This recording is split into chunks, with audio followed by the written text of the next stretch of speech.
ça s'explique parce que les enfants sont plus souvent en contact de virus que les adultes? C'est une des hypothèses. Hein. Parce que bien souvent, les enfants sont au contact de virus. Clairement, ils vivent en collectivité, ils sont les uns collés aux autres, ils font très très souvent des infections virales. Mais bien sûr. C'est une hypothèse, on n'a pas de... Bon. Le fait, c'est qu'ils sont moins sensibles au virus. Est-ce qu'il y aurait plus de malades asymptomatiques chez les enfants que chez les adultes? Alors ça, c'est une autre question. C'est une autre question, c'est une question qu'on se pose avec une dirait probablement oui, mais je n'ai pas la preuve aujourd'hui de ce que je vous dis. Donc on ne sait pas. On ne sait pas. On pense que oui. On pense qu'il y en a beaucoup, on dit paucisymptomatiques, qui ont très peu de symptômes, c'est-à-dire le nez qui coule, qui tousse, ou un tout petit peu de fièvre qui dure 2-3 jours.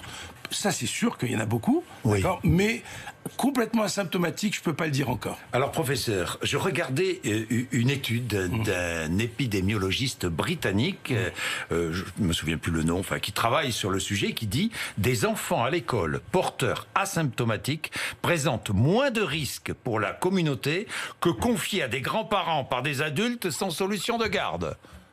Je partage cette idée-là. Vous partagez cette idée-là? Oui. C'est-à-dire que c'est moins dangereux de mettre des enfants en contact entre eux que de confier des enfants à des grands-parents. C'est-à-dire que le sujet à risque, c'est le grand-parent. Mais oui, clairement, c'est pas l'enfant. C'est pas l'enfant. Donc, tant qu'on n'a pas avancé sur cette idée que les enfants sont très très très peu contagieux, c'est sûr que le mélange risque de poser problème. Mais ça encore, ça va demander des études supplémentaires. Mais bien sûr. Oui, on est devant un virus, on connaissait rien.